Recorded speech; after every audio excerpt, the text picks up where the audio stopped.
یہ کہ بیماری کی وجہ سے وقتی طور پر وقفہ کر لینا جائز ہے. سمجھ میں آ رہی ہو بات؟ اسی طرح عورت کے لیے بچہ سنبھالنا، ایک جڑواں پیدا ہو گیا، بگلے بھی جڑواں ہوں گے وہ، اور اتنی آمدن نہیں ہے کہ وہ دائی رکھیں گھر میں یا ڈے کیئر میں جمع کرائیں ان بچوں کو، خود ہی پالنا پڑتا ہے اور گھر میں اور بہت سارے کام بھی ہیں. تو اس نیت سے اگر کوئی کرنا چاہے وقفہ تو اللہ کی طرف سے پابندی بولو بھائی نہیں ہے. سمجھ میں آ رہی ہے بات؟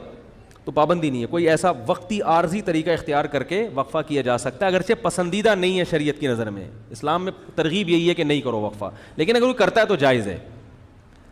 لیکن یاد رکھو اس نیت سے وقفہ کرنا کہ میں اسکول کی فیسیں کہاں سے بھروں گا.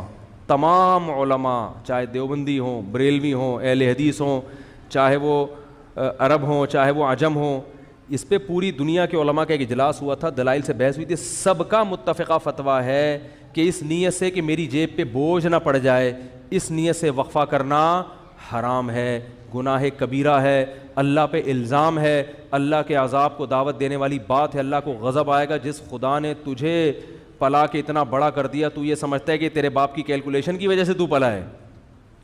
اب تو اگلی نسل کو اس لیے روک رہا ہے کہ کھلائے، تو کھلاتا ہے یا میں کھلاتا ہوں. حمل کے وسائل کے استعمال سے مردوں کے جسمانی نظام میں برہمی پیدا ہو سکتی ہے. حمل روکنے کی تدبیر عورت اختیار کر رہی ہے، عورت کے ساتھ نقصان کس کو ہوگا؟ مرد کو بھی نقصان ہوتا ہے اس کا. عارضی طور پر ان میں سیکچول ویکنس بھی پیدا ہو سکتی ہے. مجموعی حیثیت سے یہ کہا جا سکتا ہے کہ ان وسائل کا کوئی زیادہ برا اثر مرد کی صحت پہ نہیں پڑتا، مگر اس بات کا ہمیشہ خطرہ رہتا ہے کہ مانے حمل تدبیر اختیار کرنے سے جب مرد کو اپنی اس کی جو ڈیزائرز ہیں پوری طرح سے پوری نہیں ہوں گی، جو ازل کا طریقہ ہے نا، کانڈوم وغیرہ کا طریقہ. مجھے شرم آ رہی ہے یہ باتیں کرتے ہوئے، لیکن بہرحال مجبوراً کرنی پڑ رہی ہے کیونکہ اب گورنمنٹ اس پہ اشتہار بھی چلائے گی. یہ بیہودہ اشتہارات بھی یعنی چلا سکتی ہے گورنمنٹ، تو مجبوراً بڑی مصیبت سے بچنے کے لیے چھوٹی مصیبت کو اختیار کیا جاتا ہے. لوگ یہ سمجھتے ہیں کہ یہ طریقہ تو نقصان دہ ہے ہی نہیں. ایسا نہیں ہے، ایسا نہیں ہے. کبھی کبھار تو ٹھیک ہے، لیکن جب 3 بچوں کے بعد آپ نے حمل روکنا ہے تو 5 سال آپ کو یہ طریقہ اختیار کرنا پڑے گا، جو کہ نیچرل. ایک مثال بڑی بیہودہ ہے لیکن دینی پڑ رہی ہے. آپ اپنی زبان پہ کوئی شاپر رکھو اور پھر آپ کوئی چیز کھانا شروع کر دو، یہ نیچرل ہوگا؟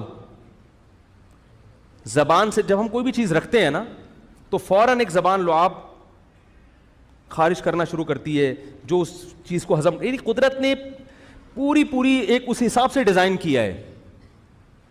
تو ایک دفعہ آپ نے شاپر رکھ کے روٹی کھا لی، 2 دفعہ کھا لی، 3 دفعہ کھا لی، 20 دفعہ کھاؤ گے تو معدہ کیا کر دے گا؟ ہضم کرنا چھوڑ دے گا، نقصان ہونا شروع ہو جائے گا. تو وہ طریقہ جو سب سے زیادہ کم نقصان دہ سمجھا جاتا ہے وہ بھی کم نقصان دہ نہیں ہے.